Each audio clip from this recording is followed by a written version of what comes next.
Je me rappelle quand on était au cégep et on étudiait l'histoire de l'art, on a étudié l'aspect rococo dans l'histoire de l'art.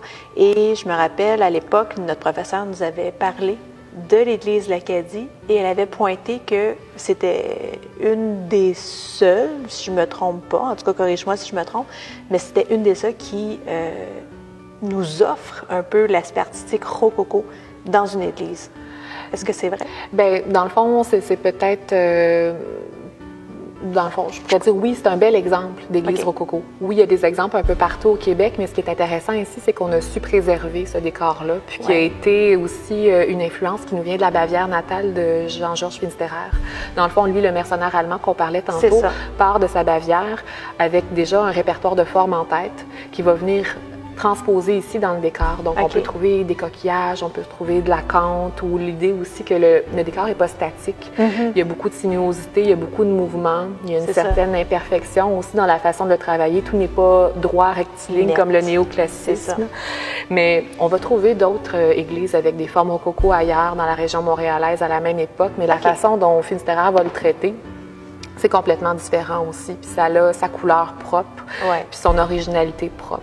Probablement que la professeure pointait le fait que c'est intéressant qu'on ait préservé ce décor-là dans la région montréalaise. Puis l'église de l'Acadie, ce qui est bien, c'est qu'elle était située à l'extérieur des grands centres, ce qui l'a protégé longtemps aussi de restauration hostile qui aurait pu arriver au fil du temps. Parce que quand on est en plein milieu d'un endroit très, très vu, très couru, peut-être qu'il y a des gens qui vont être intéressés à venir revitaliser un décor au fil du temps, mais nous, on a su être préservé à ce niveau-là. Fait que oui, c'est un excellent exemple de décor rococo. Puis en plus, qui nous vient de la Bavière de Jean-Georges Finsterer. Fait que c'est pas banal. C'est pas banal, vraiment pas. Non. Puis, est-ce que c'est vrai de dire que les fresques qui sont au plafond, c'est un peu comme à la peinture un peu italienne? Bien, ça reprend la forme du tondo italien. Oui. Mais ce qui est différent, c'est que c'est des toiles qui sont collées. C'est collé avec de la maroufle. Donc, la toile est travaillée au sol, probablement, ou sur un autre support. Puis par la suite, on va venir la coller directement sur le plafond. La même chose a été faite pour les toiles de Tessier, mais par Rousseau. Donc, le peintre, à l'origine, avait fait des toiles rectangulaires, mais quand il y a eu la revitalisation, on est venu tronquer le tour pour que peut-être ça reprenne la forme des fenêtres qui sont en arc en plein cintre, mais on les a collées avec de la maroufle.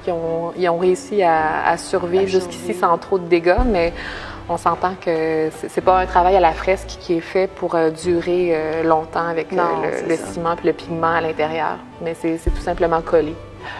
C'est vrai qu'on peut, quand on était jeune, on s'imaginait vraiment quelqu'un qui était sur un échafaud, un peu comme Michel-Ange avec la chapelle Sixtine. Mais on peut penser par contre que les sculpteurs ont dû travailler sur échafaudage longtemps ici, puis que c'était pas évident non plus de travailler en hauteur comme ça. Non, vraiment pas.